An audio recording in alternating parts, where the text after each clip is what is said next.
In our previous video, we understood that every substance in the universe is made up of tiny particles called atom, and every atom is composed of three types of particles: proton, neutron, and electron.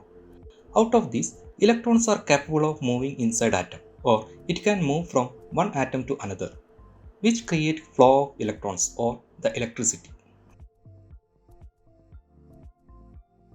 Let us recall our previous circuit.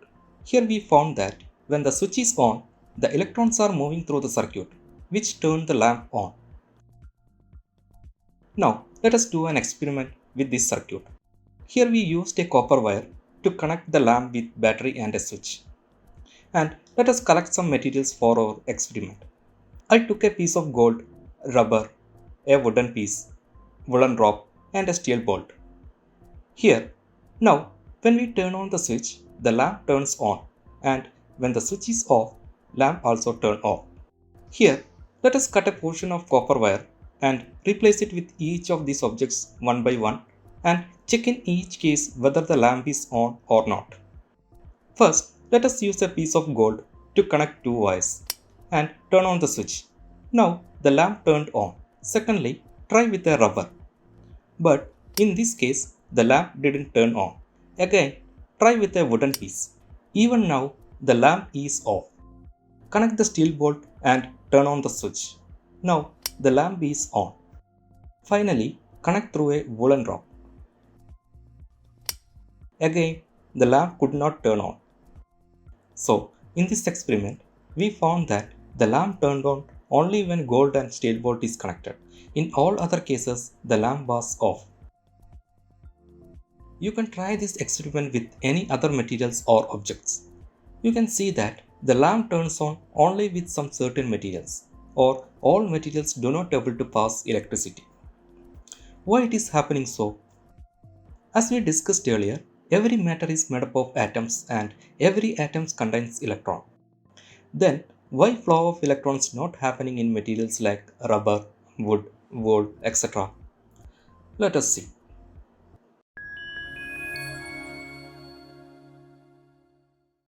We have already seen that all electrons in an atom are distributed around the nucleus at different energy levels or shells.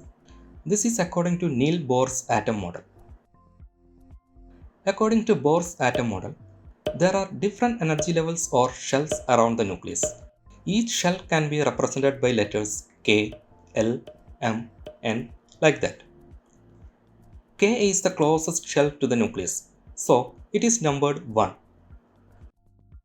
Similarly, we can number L as 2, M as 3, N as 4, like that. So, the maximum number of electrons in each energy levels or shells can be identified by a formula 2 multiplied by n square. Here, n is the number of that particular shell. For example, for K shell, the value of n is 1. So, the number of maximum electrons a K shell can occupy can be calculated as 2 multiplied by 1 square. That is 2. It means the maximum number of electrons a K shell can have is only 2. Similarly for L, the value of n is 2. So maximum number of electrons a L shell can occupy is 2 multiplied by 2 square. That is 8 electrons. Similarly, we can find of all other shells. For clarity, let us see some atoms and their electron distribution. Hydrogen atomic number is 1. So only one electron is available and it is located in K shell. The atomic number of helium is 2. So 2 electrons available in K shell. An oxygen atom has 8 electrons. So K shell can accommodate maximum of 2 electrons and remaining 6 electrons accommodated by L shell. Let us see one more example. Copper. It has 29 electrons. So its electrons are distributed as in K shell 2 electrons, L shell 8, M shell 18 electrons, and remaining 1 electron located in last shell, that is N. If we look at these shells, we can see the energy level of shell is increasing as moving from lower shell to upper shells. The shell closer to nucleus, that is K, has very low energy level and the outermost shell has very high energy level. So, the electrons in the K shell have very low energy and electrons in the upper shells have very high energy.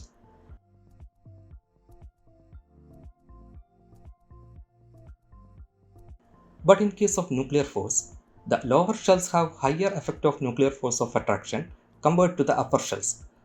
So, electrons in the lower shells are heavily attracted by its nucleus. But as electrons in the outer shells are too far from its nucleus, they are weakly attracted by its nucleus.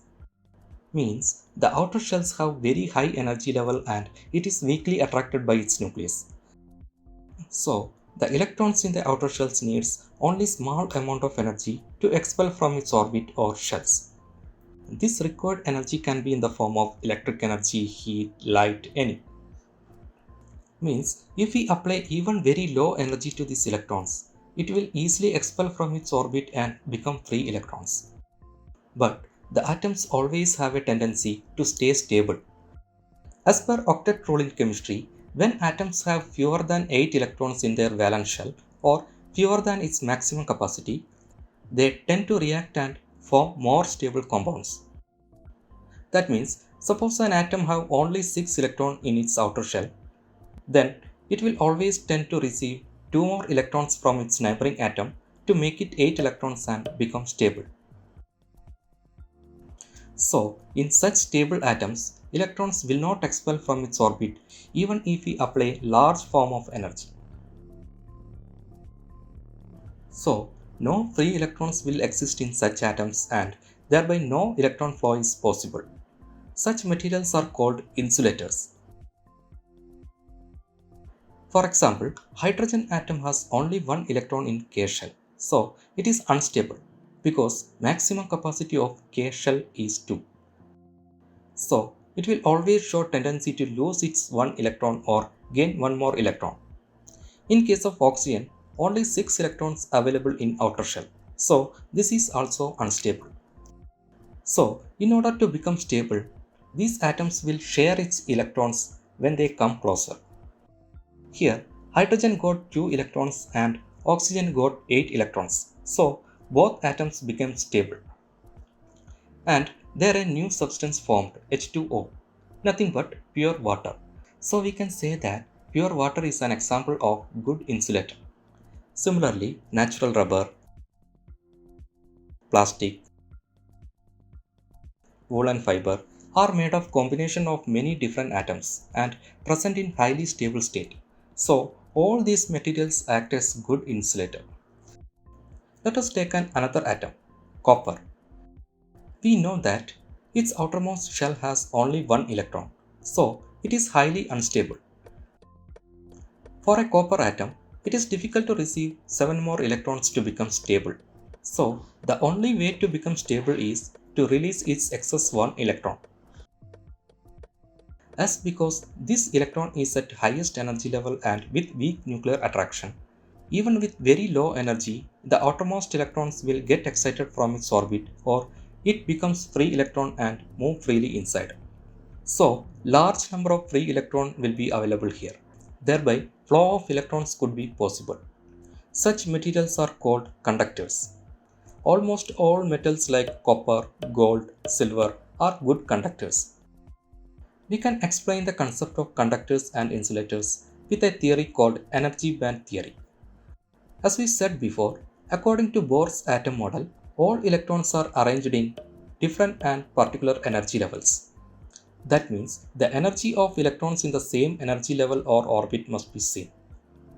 But compared to gases and liquids, in case of materials like metals, where atoms are tightly arranged, so there is a possibility of overlapping orbitals with its neighboring atoms. In such case, electrons in an atom may repel by its neighbor atom's electrons or attracted by its neighbor atom's nucleus, which results even though electrons are in the same orbit, they may show difference in energy levels due to the presence of neighbor atom. Grouping of such energy levels is called energy bands. There is two major energy bands. One is valence band. The grouping of outermost electrons or valence electrons is known as valence band. Another one is conduction band. We know in conductors, even at room temperature, due to the presence of neighboring atoms, few of its electrons get excited from its orbits and become free electrons. And we know these electrons create conduction of electricity. So these electrons known as conduction electrons and its group is known as conduction band.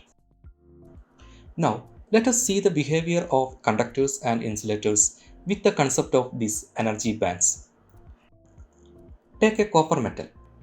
As we said, there must be a valence band and conduction band. As per energy band theory, all valence electrons in the copper metal comes under valence band. As we said before, due to the presence of neighboring atom, few of its electrons get excited from its orbit and become free electrons, and which moves to the conduction band. That means in metals, always some electrons present in conduction band. So, in conductors, the energy gap between valence band and conduction band is zero.